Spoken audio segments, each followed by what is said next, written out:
샬롬, 이동춘 목사입니다. 오늘도 여러분의 삶이 주님의 평안으로 가득하시길 기원하며 하나님의 말씀을 나누겠습니다. 오늘 주시는 말씀은 히브리서 11장 27절과 28절 말씀입니다.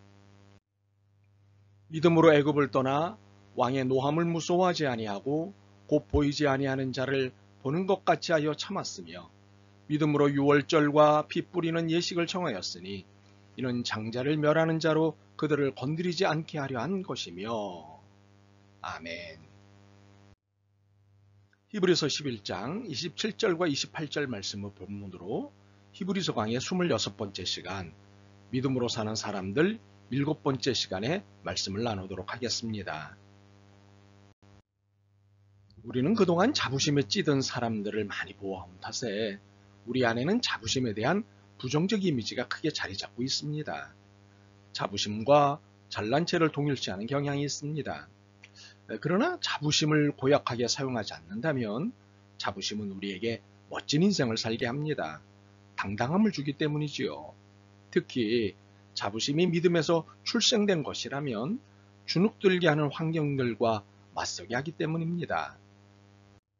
우리는 이러한 자부심의 아름다운 태도를 믿음의 선배인 모세를 통해 확인하게 됩니다. 오늘 본문에서는 두 가지 면을 볼 수 있습니다. 믿음의 자부심이 만들어내는 배짱 행보와 겸손 행보입니다. 이 둘은 상반되는 것처럼 보입니다. 배짱을 교만으로 읽을 수 있기 때문입니다. 그러나 배짱이 교만으로만 읽히지 않는다는 것을 안다면 배짱과 겸손, 겸손과 배짱 이 둘은 친구 관계입니다. 하나님은 모세의 어떤 면을 보고 그는 믿음으로 살았다고 평가하시는지를 지난 시간에 이어 오늘 배우고 있습니다. 지난 시간에는 24절로부터 26절을 통해서였습니다. 거절, 고난, 그리고 수모가 그것이었습니다. 편안하게 누릴 수 있는 모든 죄악을 거절한 것을 두고 믿음으로 산 사람이라고 평가하셨습니다. 죄악을 거절한 대가로 치르는 수모당함이라는 고난의 환경을 기꺼이 감당하는 그 태도를 두고 믿음으로 산 사람이라고 평가하셨습니다. 가장 높은 자리를 거절도 해봤고 가장 낮은 자리에서 수모도 당해봤던 모세였습니다. 이 두 개의 큰 경험이 오늘 본문인 27절과 28절의 행보를 만들어낸 것입니다. 모세는 믿음으로 이집트를 탈출했습니다. 이것은 전적으로 배짱 행보였습니다. 27절이 설명합니다. 믿음으로 애굽을 떠나 왕의 노함을 무서워하지 아니하고 곧 보이지 아니하는 자를 보는 것 같이 하여 참았으며. 이집트를 탈출한 것이 배짱 행보인 것은 왕의 노함, 왕의 분노를 무서워하지 않았다는 사실 때문입니다. 대단하지 않습니까? 당시 이집트의 세력은 가미였습니다. 이 세력을 자랑하는 왕이었습니다. 그런데 하늘을 찌르는 권세를 가진 왕을 무서워하지 않다니 대단하지 않습니까? 그런데 정말 무서워하지 않았을까요? 믿음을 가지면 정말 무서움이 사라지는 것일까요? 여러분 믿음이 있습니다. 맞죠? 그렇다면 믿음이 있다면 산을 들어 저쪽으로 옮길 수 있다는 주님의 말씀이 여러분의 현실이 되어야죠? 그런데 어떻습니까? 아닙니다. 믿음이 있다면 일어나야 할 일들이 일어나지 않습니다.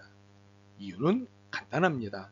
진정한 믿음은 일반화의 오류에 빠지지 않기 때문입니다. 특정한 것을 일반적인 것으로 만드는 것을 일반화의 오류라고 하지요. 1%에게서 일어나는 것을 99%에게도 일어난다고 억지를 부리는 것을 말합니다. 이는 기초통계학 개념 중에 베이지 정리가 설명하는 것입니다. 믿음은 모두에게 공이 필요한 것이지만 믿음을 통해 일어나는 일은 모두에게 똑같은 것이 아니라는 사실입니다. 누군가는 믿음으로 산을 옮기지만 누군가는 산을 옮기지 못해도 믿음이 있는 것이기 때문입니다. 그런데 믿음으로 산을 옮겼다고 매번 옮길 수 있는 것도 아닙니다. 모세가 왕을 두려워하지 않은 것이 믿음 때문이었던 것은 사실입니다. 그러나 다시 한번 27절을 읽어볼 필요가 있습니다. 믿음으로 애굽을 떠나 왕의 노함을 무서워하지 아니하고 곧 보이지 아니하는 자를 보는 것 같이 하여 참았으며. 세 번역으로 더 읽어드리죠. 믿음으로 그는 왕의 분노를 두려워하지 않고 이집트를 떠났습니다. 그는 보이지 않는 분을 마치 보는 듯이 바라보면서 견디어냈습니다. 27절에서 참았다, 견디었다는 단어를 놓치지 않았으면 좋겠습니다. 무엇을 참았다는 것일까요? 왕을 두려워하는 마음을 참았다는 것입니다. 왕이 무서웠지만 참았다는 것입니다. 보이지 않는 분, 하나님을 보며 참았다는 것입니다. 다른 말로 믿음으로 참았다는 것입니다.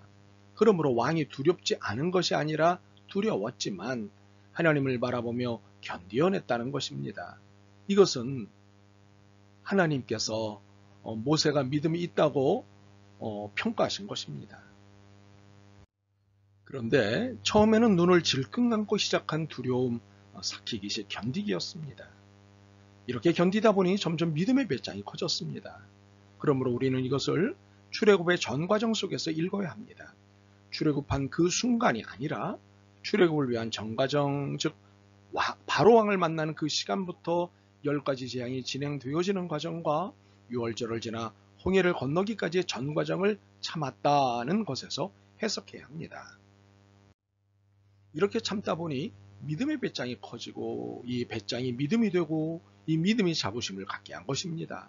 배짱 행보는 이렇게 해서 탄생한 것입니다. 견디다 보면, 참다 보면 믿음은 커지고 배짱도 생기고 해서 자부심이 아름다워집니다. 모세는 이집트를 탈출하기 위해 바로왕과 마지막까지 승부를 가려야 했지만 이것이 끝이 아니었습니다. 이보다 더 혹독한 현실이 그를 기다리고 있었습니다. 6월절입니다. 죄로 인한 죽음의 문제를 해결해야 하는 과제가 실은 최종 관문이었습니다. 그런데 이 관문은 배짱으로 되는 것이 아니었습니다. 죽일 테면 죽여봐 라면 믿음으로 대든다고 해결될 문제가 아니었습니다. 이것은 우리를 불쌍히 여기소서라는 읍소로라야 겨우 해결될 수 있는 문제였습니다. 28절입니다. 믿음으로 6월절과 피 뿌리는 예식을 정하였으니 이는 장자를 멸하는 자로 그들을 건드리지 않게 하려 한 것이며 해볼테면 해보시오 라는 식은 결코 통할 수 없는 것입니다. 겸손 행보가 필요했습니다. 믿음을 건방진 것으로 오해하도록 만드는 분들이 있습니다. 소위 양아치처럼 믿음을 힘쓰는 것으로 사용하는 분들이 있습니다. 믿음으로는 못할 것이 없다.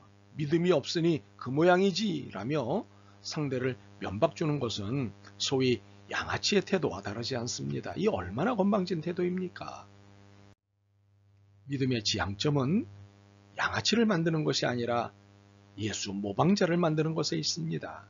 힘 앞에 무너지는 예수, 죽음을 넘지 못하는 예수, 이 예수를 모방하는 삶이 믿음입니다. 그래서 믿음은 예수님을 필요로 하고 예수님의 보혈을 의지하는 것입니다.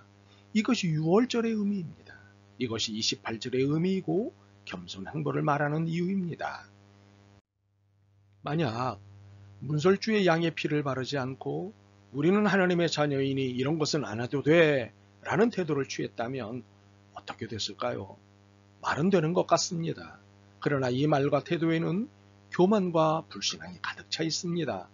문설주의 양의 피를 바르라는 것은 하나님의 지시사항이었기 때문입니다. 그런데 이를 따르지 않고 믿음 운운한다면 이것은 교만이고 불신앙 아니겠습니까? 이처럼 우리 안에는 하나님의 지시가 아닌 자신의 입장을 믿음화하는 분들이 제법 됩니다. 그래서 믿음의 여부를 순종을 통해 판단하시는 것 아닐까 싶습니다. 순종이 제사보다 낫다는 말씀을 이해할 수 있을 것 같습니다. 모세가 우리에게 보여준 믿음이란 무엇인가요? 죄악의 삶을 살게 하는 자리라면 높은 자리도 거절하는 당당한 자존심입니다. 이러한 자존심 덕에 만나는 고난과 모욕에도 당당한 멋진 자부심입니다. 이러한 자존심과 자부심이 믿음이라고 모세는 보여주었습니다. 그는 이러한 믿음을 바로 왕의 권세 앞에서도 보여주었습니다. 사실 두려웠지만 하나님만을 바라며 견뎌냈습니다. 견디다 보니 배짱이 생겼고 당당히 출애굽을 이루어냈습니다. 참으로 그는 믿음의 진정성을 보여주었습니다. 그러나 그가 보여준 믿음은 하나님 앞에 겸손할 때 믿음의 진정성은 완성된다는 사실도 겸하였습니다. 그러므로 믿음에 있어 배짱과 겸손은 별개가 아닙니다. 우리 모두 이런 태도를 배울 수 있었으면 좋겠습니다. 아멘. 주님, 믿음의 선배가 보여준 배짱과 겸손을 배우고 싶습니다. 그리고 견뎌내는 태도를 배우고 싶습니다. 이제부터 그동안의 믿음의 태도가 아닌 바른 믿음의 태도로 바꾸게 하옵소서. 예수 그리스도의 이름으로 기도드립니다. 아멘. 오늘도 여러분의 믿음과 삶을 응원합니다. 사랑합니다.